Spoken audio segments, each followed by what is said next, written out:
Welcome to this special episode of the Craft Industry Alliance podcast. I'm Abby Glassenberg. Today, I'm so excited to bring you a recording of the State of the Industry panel discussion that opened H&H Americas 2023. H&H Americas is the trade show for the crafts industry. The show was June 21st to 23rd in Chicago this year. And the morning of the 21st, we had a State of the Industry panel. There were 4 panelists on the panel. You'll hear them introduce themselves. We had Kamaca Champion from Miss Pearl on the south side of Chicago. That's a locally owned yarn shop. We had Steve Jeffery from Brewer. That's a distributor. And then we also had Jan Hurwitz from Barocco. She's also vice president at Premier Needle Arts. And finally, we had Hedi Ehlen. Hedi is from the German Trade Association, and she'll talk about what she does there and what that is. This was an incredible experience to be able to hear from these 4 people, their 4 different vantage points, and understand better where they think we are now as a crafts industry, what the challenges we're facing might be, and where we need to go next. I hope you really enjoy this State of the Industry panel discussion as much as I did. So here we go. Good morning. Good morning. Can you hear me? Very good. Well, here we are. We all made it here after many months of preparations. I would like to extend a warm and sincere welcome to all of you for joining us here at our second edition of H&H Americas. We are so thrilled to have you join us here, and we are truly thankful that you are making the time and effort to join us and to support our show. My name is Mette Petersen. I am president of Kölnmesse Incorporated. If you're not familiar with us, we are the North American subsidiary of Kölnmesse, headquartered in Cologne, Germany. And you're probably familiar with the H&H Cologne show in Cologne. It's taken place many years, very successfully. And based on that success, we felt that last year was a really good opportunity for us to create a US version. And with that, we launched H&H Americas here in Rosemont last year. My entire team and I are really pleased to welcome 267 exhibitors this year, which is a 27% increase compared to last year. Our show floor is about a third larger than last year. And in terms of our attendance, we get this question all the time, of course. We only have pre-reg numbers so far, but currently it looks as if we're going to reach about 2,500 attendees from 22 different countries. We have attendance from Europe, from New Zealand, Australia, Peru, and Brazil, South Africa even. And I also think it's pretty cool that we have attendance from all 50 US states and Puerto Rico. I would like to extend a big thank you to our strategic partner, Craft Industry Alliance, and especially Abby Glassenberg, the co-founder, for their incredible support and guidance with the entire event and especially our conference program. We are in for a real plethora of some 65 different educational and networking sessions and special events, and I really hope that you'll have time to enjoy many of them. So do take time to explore our show floor. Many of the features we had last year, we have organized again this year, such as the India Untangled Startup Pavilion, the Fashion Boulevard, the main stage, and so on. But this year, we've also added the Sewing and Quilt Pavilion in partnership with Road to California. We've added the Hands-on Learning Lab and also the special cosplay exhibit. And for the first time this year, we are adding the Content Creator Studio for video and podcast production. So if you have time, stop by our little studio out in the main lobby and take a look at that. And thanks to all of the activities and social media posts from a lot of you and all of our content creators, we're actually reaching 5.7 million consumers this year, which I think is really amazing. And with that, hopefully, we and H&H Americas is adding some value to our community and our industry at large. So I'm going to keep it brief because we have a really interesting keynote panel waiting. But I just wanted to remind everybody to use their mobile app to network also now during the show, to reach out to other attendees and exhibitors. And don't miss our digital after show, which is running next week from Monday to Friday. It will be available on our H&H Connect platform. And H&H Connect is your new year-round community, which really extends the experience of our physical events. And with that, we are offering live events, on-demand content, product and vendor sourcing, and really community building. So enjoy everything that H&H America has to offer. I'm now going to hand the word over to Abby. She always has a lot of great insights. So enjoy the keynote and enjoy the next 3 days. Take care.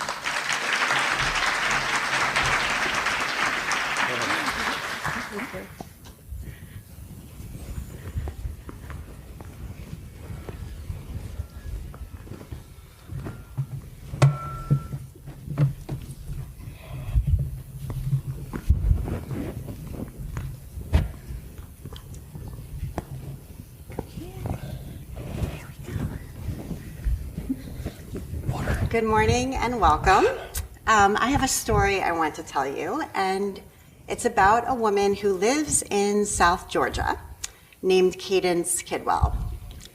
Cadence had a dream a lot of us can relate to. She'd been teaching at a university and she liked that job, but inside, she knew she wanted to set out on her own. She was an entrepreneur at heart and wanted to do something creative. Cadence is someone who truly risked it all to make this dream a reality. 9 years ago, she and her husband sold their house, sold their car, and eventually cashed in her 401k.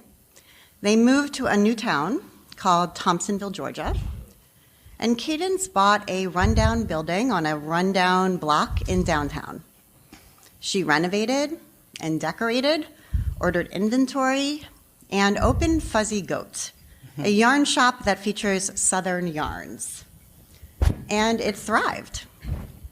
And I wanted to share Cadence's story with you, not just because Cadence is someone who is living her dream, but also because I think Cadence and her business really represent our present moment.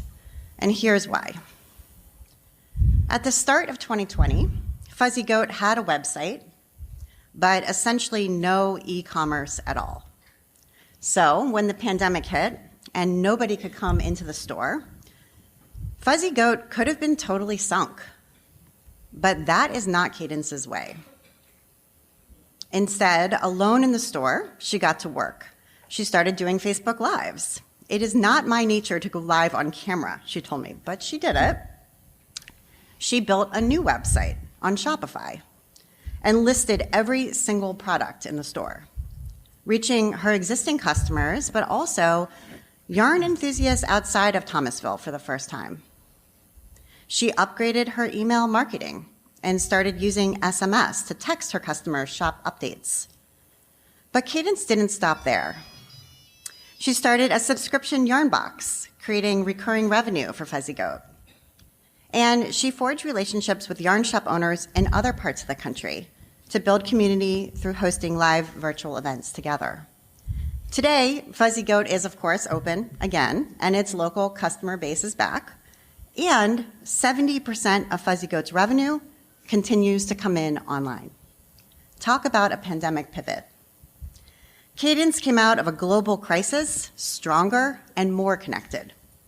And I think many aspects of her story are emblematic of some of the seismic shifts we've seen over the last 3 years. These are topics that we will be focusing on this morning in the State of the Industry panel. But first, as the president of Craft Industry Alliance, the trade association for our industry, I wanted to tell you that it's truly an honor and pleasure to be with you here today for this incredible trade show. With the help of our planning committee, we've put together a lineup of classes and panels and keynotes that focus on the essential issues we're facing as an industry. At H&H Americas, you have the opportunity to learn from the best. Here is just a taste.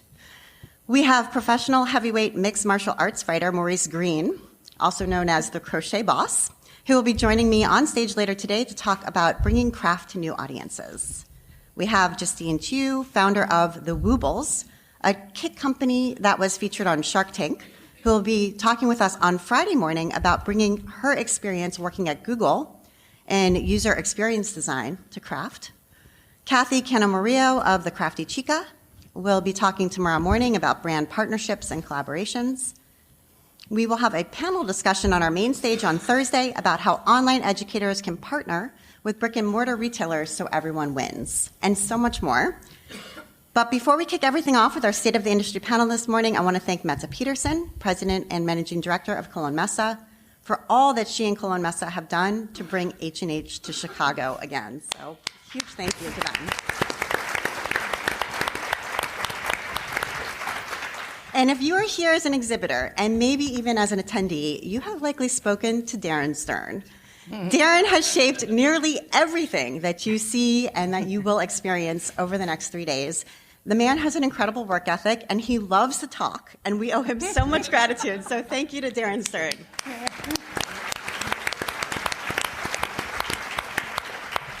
And now for our State of the Industry panel. As we thought about putting this panel together, we wanted to include a diversity of viewpoints and vantage points. And I think we've got that here in spades. So I will introduce each panelist in turn. First, we have Kamaca Champion, the owner of Miss Pearl, a yarn shop on the south side of Chicago. Good morning.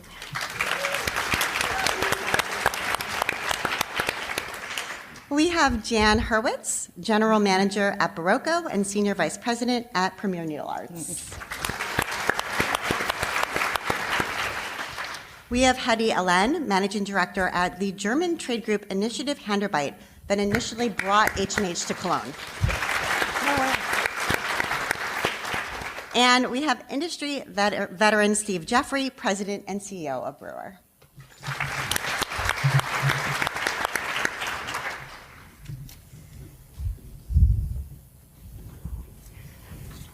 All right, so we're going to get started.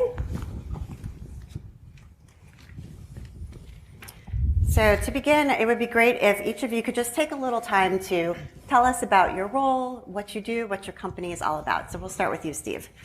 Okay, my name is Steve Jeffery. This is my 47th year in the sewing industry.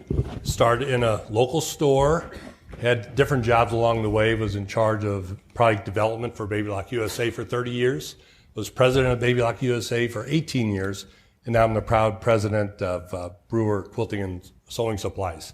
Our company is dedicated to bring new innovative products with excellent customer service to our customers, and we're really focused on driving business and consumers through the independent dealer network because we feel that's our core business and that's where we need support in a very strong way.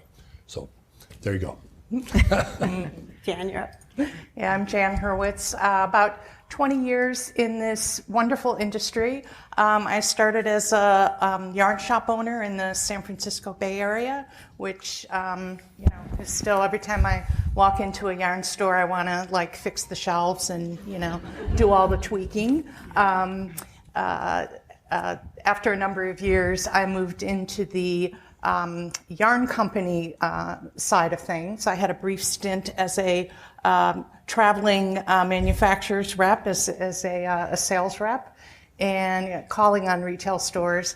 And then I worked for Coats Crafts America with fabric and yarn, selling to retailers throughout North America. Moved on to the DMC Group, where I ran the sales and distribution for the US and Canada. And I think I'm now in my best job ever of my life at Barocco, which I joined a year and a half ago.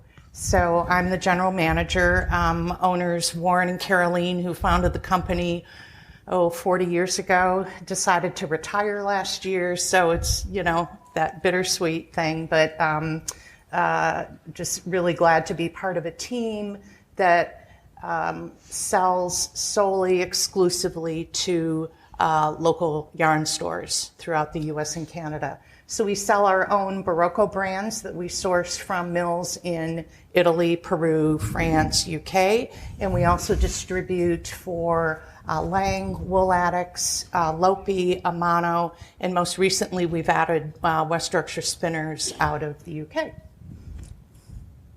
Kamaca, you're up next. Hey everybody, good morning. I'm Kamaca Champion and I bring you greetings from Miss Pearl. We are a family operated brick and mortar located on the south side of Chicago. Miss Pearl was opened in September of 2021 in response to the market's geographical need for a yarn store located south of the city's downtown.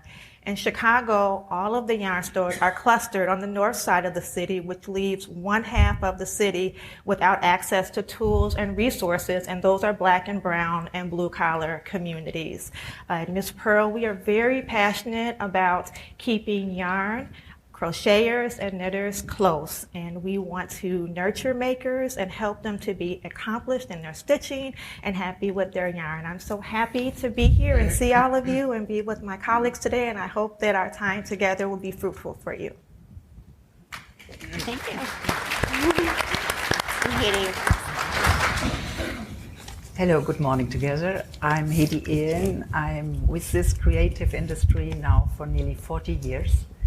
35 years of these 40 years I worked for the Prim Consumer Group, and I was for many years responsible for the European business of this group. And what I love most is to work together with my US colleagues here in Spartanburg, South Carolina. You may better know not the Prim Consumer USA company, but the former named Dritz company. And we did a lot of exchange of information, ideas, trends, and so on. And that are the occasions a year I really love to do. And I'm now very happy to be back somehow to the US after this horrible 3 years we all have behind us. And therefore it's a very special pleasure to be here. Thank you very much, Abby, for the invitation. And in 2020, I took over as a managing director the role at the Initiative Handarbeit. That is a German association. It is close to yours, but doing very different things. And we are the ones who take, at those times, the fair H&H to Cologne.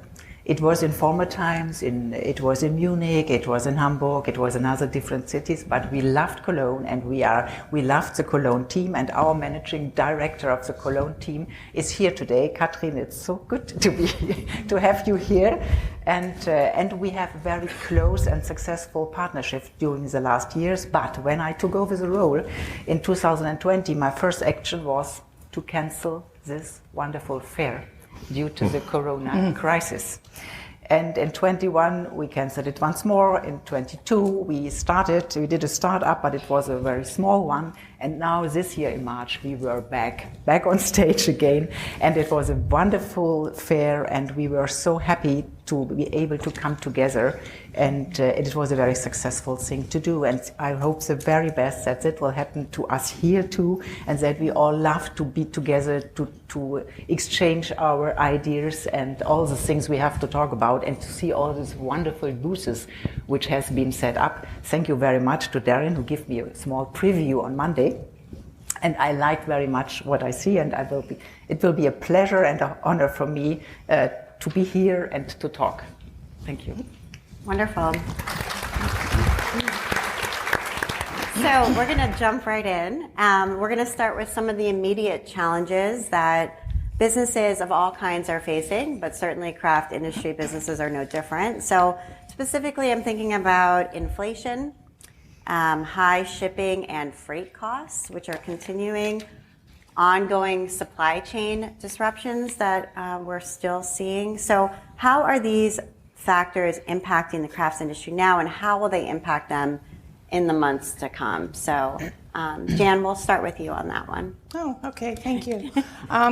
These are issues near and dear to my heart. All these things factor in when, as the Barocco team, as we go to source yarns from mills and suppliers overseas, we have to factor in all the time to how we end up pricing yarns to our retailers and the end consumer. So it really travels all the way through the supply chain. So I think we're all dealing with inflation. We're continuing to see our freight and shipping costs go up. And I don't believe we have as many supply chain disruptions as we did during the pandemic, which was just awful.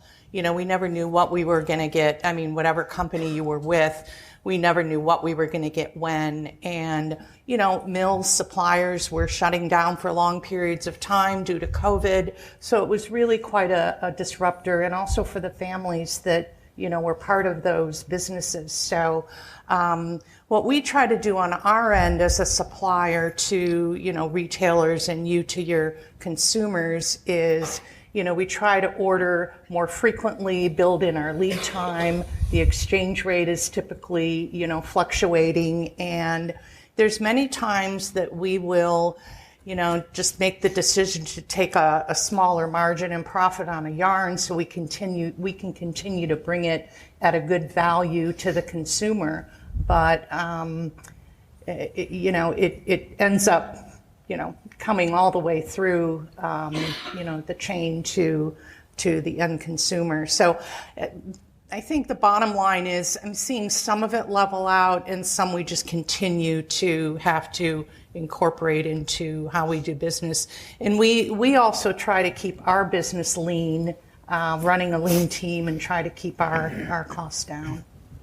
Kamaca, from a retail perspective, you know, you're dealing directly with the consumer. So what are you seeing when it comes to these issues?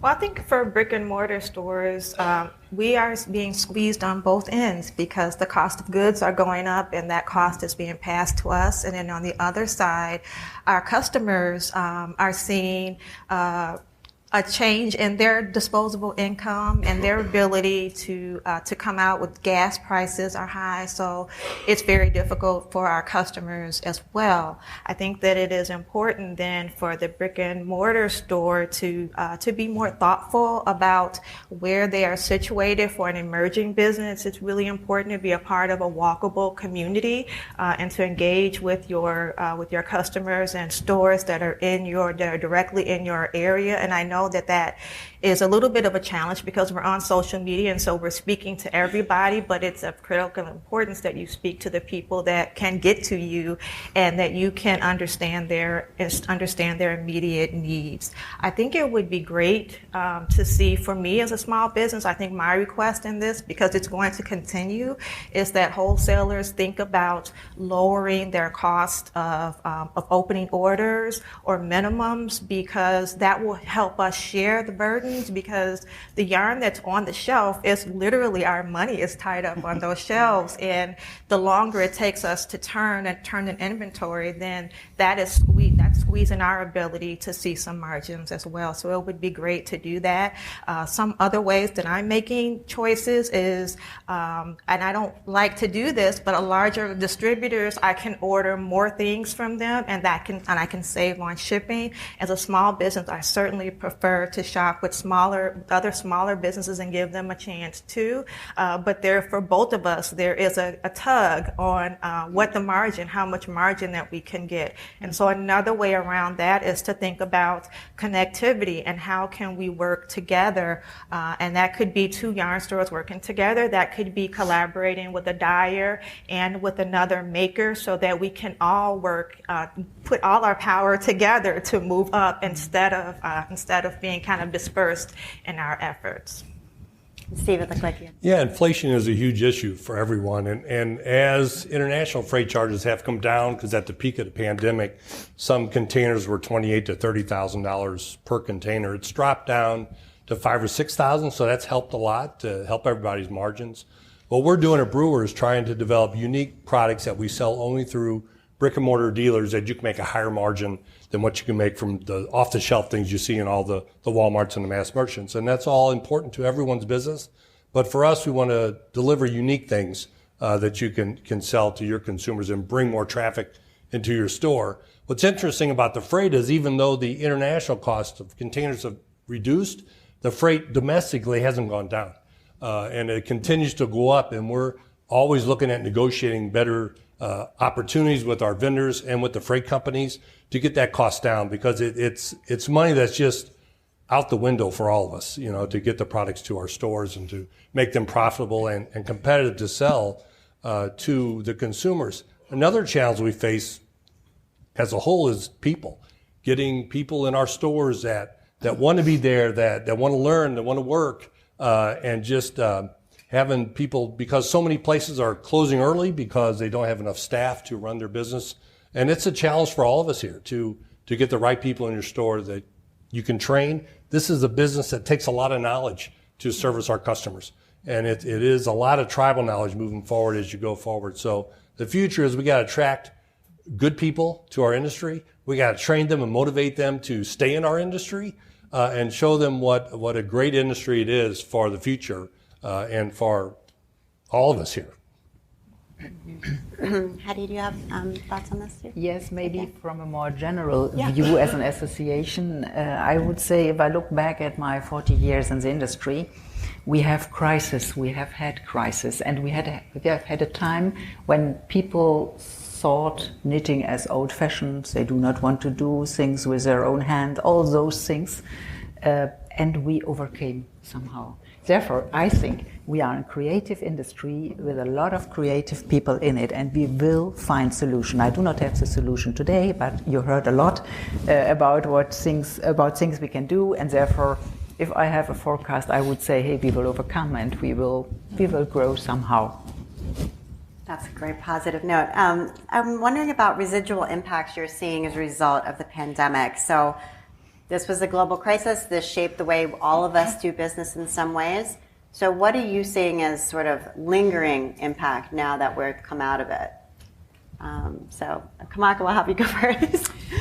Well, we are intentionally brick and mortar, and we opened during the pandemic. So we doubled down on the idea of what community means and what it means to come into the store. I think residually, in Chicago, we are still dealing with the impact of pandemic. So the pandemic is still very real for us. It's still very real for people of color and businesses of color. I think that, therefore, though it's an issue of justice for me to have this yarn store on the South Side. And I think that we as owners should think about how we are providing access to everyone to our craft. And one of the reasons we opened when we did was because I noticed during the pandemic that communities that had amenities in their communities were more likely to thrive or to sustain in ways that those who didn't have access to creative expression did. And so for me, it's very important that we continue on that path of making sure that there is access, that knitting and crochet do not belong to a certain economy class or a certain race or a certain educational background. And so those are things that I think people are becoming more aware of, and I think it's our duty and privilege to work in that arena.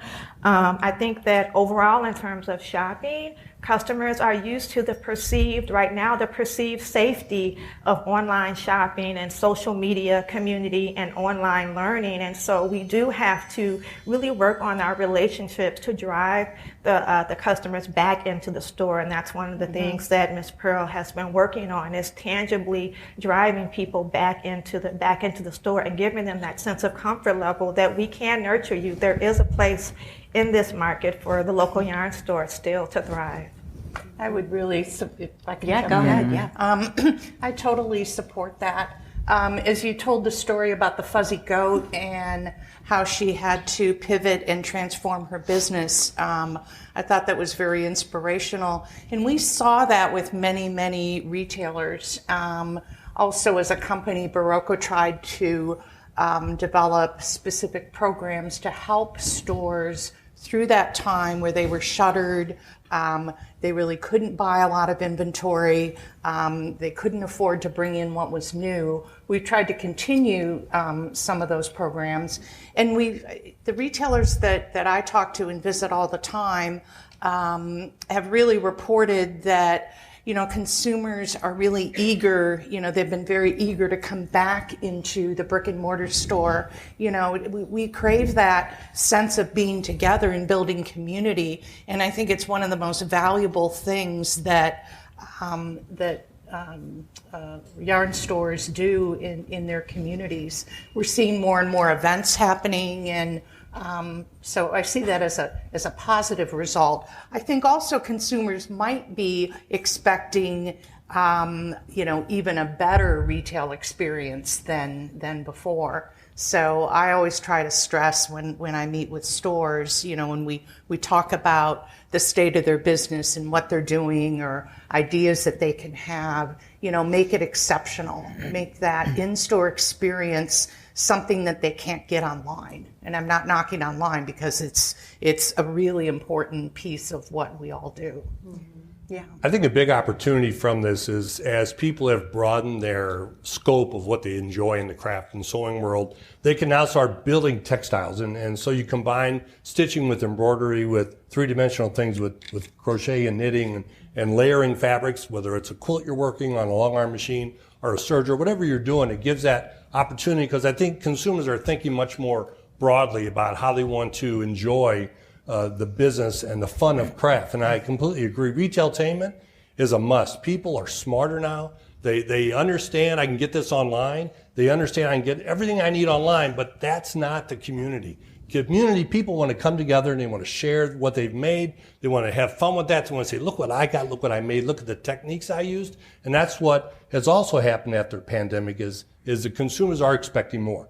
When they come to your store, they just don't want to pick something off the shelf and walk out the door. They want to learn. They want you to be a place of value so that they can come in and get questions answered that they can't get answered somewhere else. From what bobbins is this machine to what needle is this and what fabric works well with this stabilizer. All those things are important to the consumers, and we got to continue because all people are coming back to the community. They're coming back to events in a big way. And I think that's the good and bad of the future of this is that we have to take what we've learned. Imports for sewing machines over this period went up almost 900,000 units. But the average cost of that machine went down from $118 to $108. So that tells me that most machines are bought through mass merchants.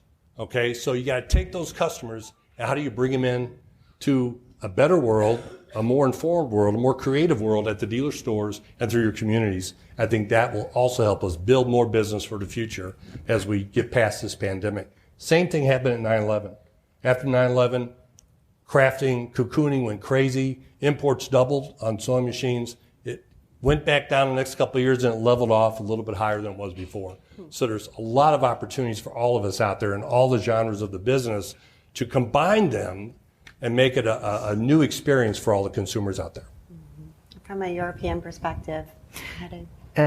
I would say from a European perspective, what we can see in the market already is that the hype of the online business during the pandemic is a little bit going down. That means we do a lot of surveys and we learned from that online business is going down a bit after the pandemic and retail business is growing once more.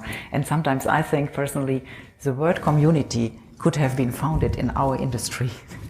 Therefore, I'm so sure that we will have there a successful way to come together. But what we always should do at a retail level, I think, is really offering what you already said, offering a form of experience to come together, and that will make us successful, I would say.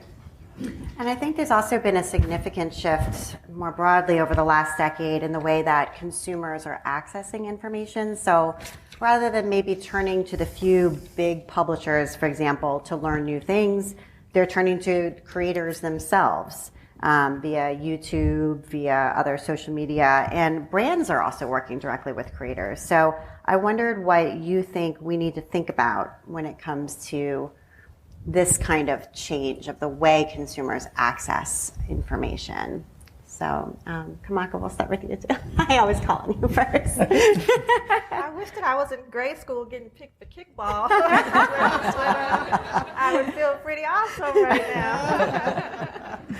I think it's interesting. I think there were moments, especially being new, where I felt a little afraid or insecure, but when I really thought about it and when I really examined the marketplace, I think it's a natural continuation of where our business should go. There will always be a place for the local yarn store. this industry is high touch, high relationship driven. And so in that regard, the local yarn store plays a very important part. No matter what our customers see online, see on YouTube, see on Instagram, they will come back into the store. They're going to ask us what we think. They're going to ask us how to translate that. And then they're also going to be looking to us for the tools and the resources. And so I think from that regard, the way forward for local yarn stores is to think from the issue of connectivity. And for me, that means how do you look out onto the ecosystem and see what is taking place and where you can plug in to support what is already taking place. I went to see Transformers with my family last weekend, and there was a bit in there where Noah and the Optimus Prime, they're on the same side, but Noah wants to save Earth, and Optimus Prime wants to save whatever their world thing is. And so they're working together, but actually separately. And in the midst of that, they lose the thingamabob that they were trying to fight for. So my son Adam would die that I don't know what that thingamabob is. But it's the thing. So they're trying to do that, and when it's gone, they realize that, hey, till all are one. That's what they said to each other, till all are one. And I think we should be saying that to ourselves too, till all are one. How can I work with what is already taking place and support that? And I think customers will respond to that. On the other hand, I do want to challenge big makers and big influencers and big brands to consider not cutting the local yarn store out of their conversations and out of these influencing opportunities. I would love to work with a brand opportunity. For example, my email list, my last email, 64% of the people opened it. I had a 12% click rate. I would be interested to see what influencer could come up against that. On my Instagram post, over 4 to 5% likes and engagement each and every post, and as high as 8%. And I know I'm not alone in that. So I'm not saying that like I'm some special local yarn store. I bet you have very similar numbers as well. And I think that it's a missed opportunity when you don't tap into what the local yarn stores have to offer. Well, you and I need to talk after the show. We got some good ideas to do with it. But as you know, everything shifts one way, then it shifts the other way, and I think the important thing that we've learned from the pandemic is it takes all of us working together on our American money is e pluribus unum, which is out of many one. We need to be a single voice for the creative world to build our exposure in this business. I think that's our biggest lack. But we as business owners and as entrepreneurs and as shop owners, there's not one answer. You got to be online. You got to have the experience at retailtainment in your store. You got to create the desire for people to want to come to your business and have fun, whether it's an event or it's an announcement of some kind, that they want to come. So it's hitting all the angles at once without thinking, I'm going to go online, that's going to save my business, or I'm going to do this and that's going to save my business. You really have to balance that with what's going on, reading your market, what's important in your market, and then dictating, or not dictating, but planning your programs to match all that. So that's what I think what something that you said, Kamaca, really resonated. I mean, there's so much to embrace in social media for all of us, from the yarn company side, from, independent retailers. It can be really overwhelming. And then I think sometimes you could just go, oh God, I just can't deal with it. But and we get the same thing in our end of the business, but we try to think about, okay, what's of value, what's really important to our consumer, our retailer. And, I'm sure the reason that you have the 64% opens and the 12% click-throughs is you're reaching your customer with some type of meaningful content and connectivity. So that's what we try to, come back and keep thinking about, who is our customer? What's the value add? It's probably not just selling yarn or putting the product out there, but what really speaks to your customer on the other end of that email. And it does take curating. I mean, just like, we curate our products in stores. I mean, you're the curator to your customer. You have to curate that content as you're reaching out to. And I think it's just a very thoughtful, intentional process, whatever that might mean to you. Abby, can I add to that just for a second? I would add to that there is a cost to that, to having that type of very specific content, and that is, we as a local yarn store, you do have to spend some money and time on really understanding who your audience is, what they want from you, and that means saying no to a certain amount of audience. You can look out and see the yarn store across the way talking or having this KL or doing that, but that may be very specific to who they are talking to. So you really have to understand who is coming into your store and what they're asking for you. And they're not always asking for us to sell yarn. They really are wanting an opportunity to expand their knitting practice. And so how can you add value to that without constantly worrying about how much yarn you're selling? A lot of my content on my Instagram feed are not finished objects. They're really about talking about what it means to have a business, what it means to have customers that are invested in it, and what it means to grow in this larger ecosystem. And so those are things that you have to think about, not just what's in it for your store and your business, but what's really in it for your customer. Perfect. Nothing, Perfect. Nothing to add from my side. So I want to talk for a minute about the role that sort of big box retailers play in the ecosystem for consumers, because they do play a role. It is an important role. And I wondered how you thought about, local stores and brands interacting, and also basically how we bring in new makers. I think a lot of what I hear from consumers is when they first learn to knit or sew or whatever it might be, they go to the big box store because that's what they know. And then they get some supplies, maybe they get into it, invest in a little bit more, and then they go for the good stuff, which is to go to the local store. So I wondered how you're thinking about how we generate the next generation of makers. Steve, we'll start with you. Oh, okay. To me, it's education. It's education. It's being out there, letting people know what you offer, what you have. And you may not get them on step one when they get into knitting or crocheting or sewing and they buy from the big box stores. But maybe you try to get them on step two when they start falling in love with it. Because in our business, especially the sewing machines, they fall in love with this machine, they want something more. Then they get the next machine and they love that. Now, this other machine does something else. So then they buy that one. Before long, they've bought 6 or 7 machines from you.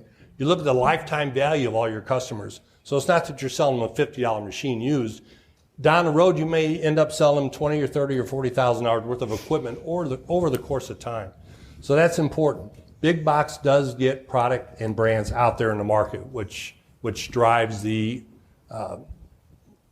awareness of that product. So then it's up to us to educate them to come into the smaller stores and to use the education to enhance their enjoyment of what they do. What about you, Hedi? How do you think we generate new makers? I think it's all about inspiring. I think we have to inspire them. We have to come up with must-haves. We have to come up with models they love to have and which they can do with their own hands. I think that is handicraft has to make fun, and we should look how we can offer this fun, this community, and this inspiring things to them. Hedi, I love that about what they can make with their hands. I think that the consumer who goes into the big box is really about our process, are adventurous, and they're really using the yarn that they get in the big box as a tool. And so that flips a little bit when they come into a smaller local yarn store where we are putting the yarn first and they're putting the act of what they're doing first. And so I think that asks us then to think about how are you nurturing that part of them and not trying to fit them back into a box of buy this yarn or this variegated or did you see this fiber. That's not as important to them. So if you're speaking to them in that terms, you're going to lose them because we'll never be able to compete with the big boxes prices. We can't compete with that. And I even brought a big brand into the store, but some of their more popular lines I couldn't because I can't compete with the 40% off coupon.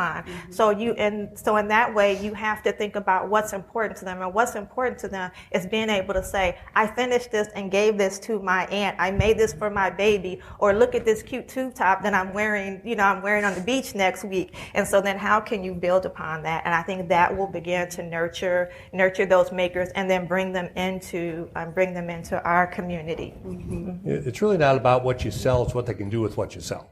And the key for all the stores is to have great inspiration. I did a study once on shop hops where buses of quilters go from place to place. And we ask each time they stop, did they buy, what did they buy, and how much did they buy? And it was interesting. There were some stores they stopped at were huge stores, but they had very little inspiration. Only a couple quilts here, a couple fashion garments there, and the sales were way down. Then they go into a smaller shop and had beautiful quilts everywhere and beautiful fashion on display, and the sales were way up. The key for our industry, the business of brick and mortar, is to have great inspiration because that's what the consumers are looking for. What can I do with this machine I just bought? What can I do with these crochet needles, or needles are called needles? Crochet needles? Or hooks? Hooks? Crochet hooks? Anyway, that's my thought. I'm going to take a different view on it because I agree with what all my colleagues have said and inspiration and leading them through to the right project. But I was thinking of that knitter, that crocheter, that maker that walks into the local yarn store through the door for the first time. I think it can be overwhelming. I think we all know how to navigate the aisles of Walmart and Joann and Michael's, and they're intended to be kind of self-serve, right? But you walk into a local yarn store for the first time, and it can be really daunting. So I like to think about how can we be welcoming and nurturing to that, maker that we want to cultivate, whether they're new to the craft or new to the local yarn store. So maybe think about how do you introduce someone new to your store? How do you navigate? I mean, a lot of us can, I can walk into a store and I know exactly how to, find the worsted weight, easy wash, etc., because I know yarn is probably arranged by gauge or weight, or in some cases, brand or fiber, but that person new or that new maker to your store has no idea. So, greeting someone right away, which sounds simple, but it doesn't always happen, and finding out, hey, have you been here? Are you new? If not, let me give you the tour, and then they automatically can feel more comfortable. Maybe I belong here. They're not intimidated by the group of women that have known each other for 15 years, all sitting at the table. That can be overwhelming. So I would just give some thought to, maybe even you do a store tour, and that's part of your, post it on your website. Hey, if you're new to our store, here's how we're organized. Here's how you can find your way. Well, it may be old-fashioned, but what does the consumer leave your store with when they walk out? I was always a big advocate of a small pamphlet or something that gave your main products and services. Maybe there's a QR code with a video that says, here's what we're about, here's why we want you to be shopping at our store, here's what we have to offer. Because once they leave the store, you never know if you're going to see them again. But something to remind them that, hey, these are all of the services that we offer the consumers, and it'd be great to have you back in our store. Mm-hmm. I'd love to talk a little bit. Google 360 too offers, just really quickly, Google 360 offers, you can purchase a little package and they bring the little drone into your store and they'll run it around. And so that you can make a video like that. It's probably about $400, $300 or $400.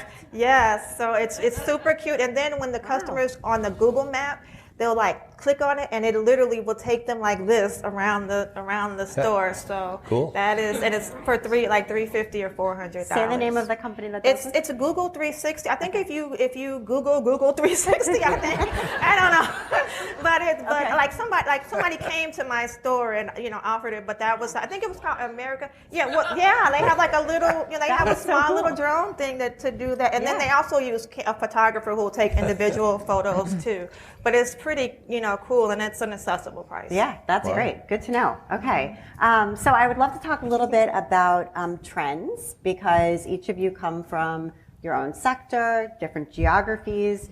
So I'm curious what trends you're seeing in craft, whether that's specific to types of making, to particular imagery, to particular color trends, otherwise. What kind of trends are you seeing? So Jan, we'll start with you for that one. I was just talking to members of my team about this. We talk about this all the time because we need to pay attention to trends with color and design and what people are wearing and so forth. So a couple things. We're seeing quite an increase in crochet. And we're looking to, I think Allison who heads my design team is here, and she just told me the other day, she said in our next season, 30% of our designs are going to be crochet. And I said, all right. Which is great. Color, we're still seeing people really gravitating to bright colors. Even it's kind of a natural for, say, spring yarns and that type of, season. But especially post-pandemic, we're finding that people want to be surrounded by bright, inspiring color, my friend. Yes, my favorite orange. And even with some winter yarns, we introduce, some vibrant pops of color, and they resonated really well. And then I think imagery of whatever you post on social media, on your website, even in your store. I think the lifestyle setting is really important. We want to bring that maker, that person into that image, into that world. She wants to say, oh, I want to be there. I want to, I could wear that, I could make that, envision yourself in that, whatever that image is. Mm-hmm. Hedi, what about you? What are you seeing in trends? Before I come to the trends, I would like to share something with you, with which what we learned out of our last consumer survey we did now in March of this year. Mm-hmm. What do you think, what motivates people to do handicrafting? Mm-hmm. Number first was, I want to have fun. Mm-hmm. Number two was, I want to express my individuality. I want to be personal, individual. And the third was, I want to do something with my own hands. Mm-hmm. And I think that is a sort of trend too, but the main trend I see at the moment, or we see, is sustainability. Mm-hmm. We see a return to handicraft techniques in general. We see a trend for slow fashion. We see upcycling activities, and the more conscious use of textiles. That means the topic of repairing and mending becomes much more important. That would be my main point. I want to make sure we leave a little bit of time for questions, if that's okay with panelists. So we do have two microphones, I believe. One is right there. And one is on the other side. If you do have a question for our panel, we would love to hear it. So make your way. Okay, raise your hand. Yeah, that's great. We'll start here, and we'll have time for, I don't know, a few. One or two. I don't need a mic. Okay.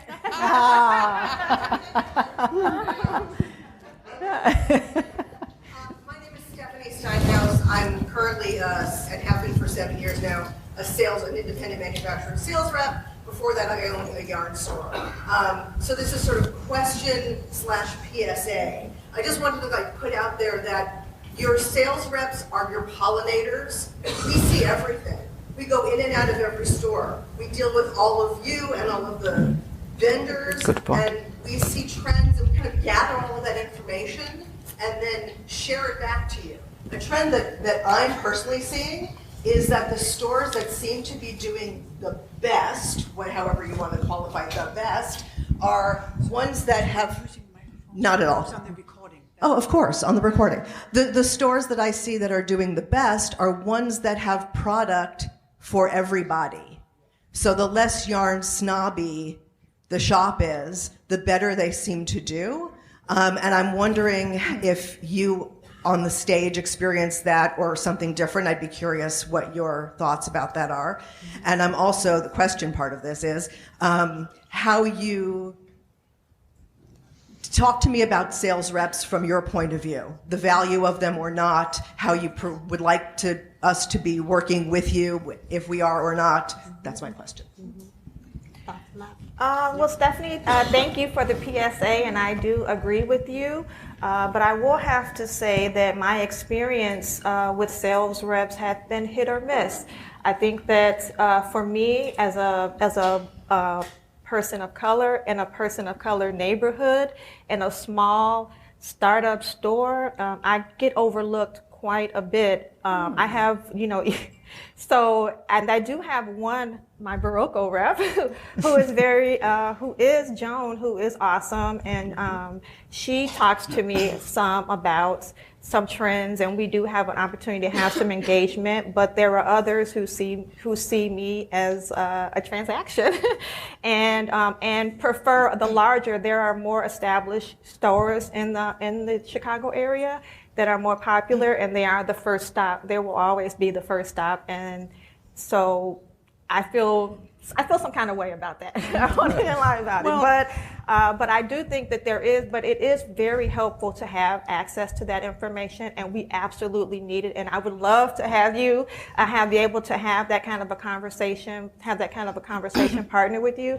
Practically, I do have a range of prices in my store. One of them is the Barocco Vintage, and it is a wonderful and it's a great gate bridge for some of the big box shoppers. I also try to have some variegated yarns and from hand dyers that are more exclusive, that are for my more seasoned knitters. But I'm very conscious. I want people to come into my store, and if they choose to leave empty-handed, it's because they didn't want to buy anything, not because they couldn't, but because they didn't see anything for them. And then I will make sure to get that. But overall, anybody who walked into my store should be able to walk out with something, and that's important to me because I want my mother to feel comfortable. Me and her would travel to the north side, and she would never feel comfortable because she was a crocheter. I'm really great at crochet. It's always been out there for the south siders. We've always been crocheting. It's always been there, but it wasn't being recognized, and it was being overlooked. And the people who crochet were the people that, those are the ones that go to the big box. That was the unspoken conversation that was at play, which doesn't have to be. It does not have to be. Does not have to be that way. If I could jump in. Yeah, please do. Good point, Stephanie, about not being a yarn snob or having just all high-end exclusive, luxury yarns. And I agree. I think it's really important to have a range that fits the needs of a broad range of customers, and also to welcome in that newer maker, maybe that younger maker. So curating your selection, we all know that it's not an easy job. Mm-hmm. And, as a yarn company, we have to do the same thing. We look at hundreds and thousands of yarns every year, and then we curate them to bring to you, and then you curate what you purchase to bring to your consumer. And then on the sales rep end of things, Stephanie's one of my reps, so is Linda, Amy, love you guys. But when I was a yarn shop owner many years ago, I didn't see every rep. I ended up, probably after a period of time, I maybe only saw 3 reps because, they added value to that meeting. You know, it can take a lot of time, you know, to spend with your rep and go through all the lines that they have, but it can be extremely valuable. So then when I became a rep, you know, I used to sit in my car and my mantra was always, what's my value add? You know, what do I bring to this relationship? And I think it's really you know, those best reps are the ones that build that relationship with you, and they know your business and they know your customer, and they'll probably have curated what they bring into you already, because there's a lot out there. Yeah. I think we have time for maybe just one more question, if there is one more question out there. Anybody wants one more? Abby? Gentleman right here. Oh, yes, sorry. Yeah, I learned to knit when I was in second grade, when there was 5 Waldorf schools in the country. Because my mom taught at one, and I'm wondering if there's any trend. It always seemed like so logical, and also, you know, everybody in the class. It wasn't just the girls that did this, like home economics. So I'm just wondering if there's any trends that way that, you know, because I don't know that I'd ever have gotten into it in my adult life if I wasn't introduced as a youngster. Yeah, great question. I'm seeing the Waldorf school proliferation in Chicago, and the Montessori as well. And I do know a couple of knitters who are taking the Waldorf training to be able to teach specifically in the school. And I also have a few customers in my community whose children are in those programs who have come to ask for help from me. But that's a very specific skill set, and so I do try to support younger learners in learning how to knit and crochet, but try to involve the parents as well, because I think that is also a key tenet in the Waldorf and Montessori curriculum. But it's coming. I have seen it, and I've seen it a lot in the recent months post coming back into schools in person. Also homeschoolers too. A lot of homeschool parents. We have a lot of homeschool parents who teach knitting. So we're coming up to time. Oh, does there one? Could I add something very quickly? Yes. In Michigan, about 45% of our customers are crocheters. But you don't know that, because when they walk in, they won't tell you unless you ask. And what's so fascinating about the crochet group is that more than half are very young. I mean, crochet is a real buzz now, and has been for a while, among sort of older teenagers and college students. I'm in a town next to the University of Michigan, so I know about college kids. And they're just gung-ho for crochet. So if you want to snag them young, what you do is offer, as I'm about to, a summer camp in crochet, and encourage young people to come, and maybe even give it to them for free, because they're going to be customers for life. I mean, I'm beginning to think we overemphasize the little $5 fee we keep asking, you know, which disadvantages poor people. It certainly disadvantages students. And so anyway, there's a shop in Lansing, East Lansing right now, Woven Art, that's been offering free knit classes to college students. And it just makes sense to understand that crochet is a really easy way to get that group. Okay, that's all I have to say. Yeah, we're hearing that from our vendors too. Crochet is out. We're looking at bringing in starter kits and all that. We don't want to get in the yarn business, but we do want to give people an opportunity to go to a store to maybe get started on knitting or crochet, because that will lead to other things. Because once they get the exposure of the multi-different ways that people can enjoy crafting, that's a better chance for all of us. That's a great note to end. Oh, sorry, go ahead. Crocheters, to your point, the younger crocheters are very interested in what they can create for themselves. My cousin is 20-something. I taught her when she was like 9. 2 months ago, she picked it up and figured out, because the math, this is my friend Stephanie, because the math be mathed, they figured out how to make the shapes, and she made her own bandana and tube. And so I think if we're teaching, we should be trying to figure out how to enable them to be able to create their own garments. And so when we try to force them into the patterns and the stitches that we know, you lose them. So if you want to gather them, you need to teach them how to create their own patterns for their own bodies. My little cousin has made sarongs, full dresses, backs out, like unbelievable, because in crochet it's a lot easier to develop those shapes if you see something to construct it than it is in knitting. So I think the key, if you're going to go into that, is to add on to that class the ability to make things, because they already have in their mind. They come into the store with their idea of what they want to make, and so if you can help them do that, I think you'll be ahead of the game. And absolutely offering free. It should, because you can go on YouTube and learn how to knit. We should not be charging for help, for them to come in and get help. That is an equity and justice issue too. So I don't charge when people come into my store and ask for help for that reason. And that's even better note to end on. So, we have one more last comment. Okay, sure. We're just talking about community, and I just wanted to mention also that partnering with libraries and art centers is another great way. The libraries almost always have craft circles, and they're always looking for local shops to send people to for stuff. So that's a great, great source. Very true. Our panelists, just so you know, will stick around in sort of the front part of the room here afterwards. So if you did want to come up and follow up or talk more about any of these topics, you're welcome to do so. But otherwise, thank you all so much for coming today. Thank you. Thank you, too. Thank you. And that was the State of the Industry panel at H&H Americas 2023. I hope you enjoyed it. If you're interested in attending H&H Americas in 2024, the show dates are going to be May 1st through 3rd, and the show will be held in Rosemont at the Donald E. Stevens Convention Center. That is right near O'Hare Airport, so in Chicago. Hope to see you there. Thank you so much. I'm Abby Glassenberg, and this is the Craft Industry Alliance podcast.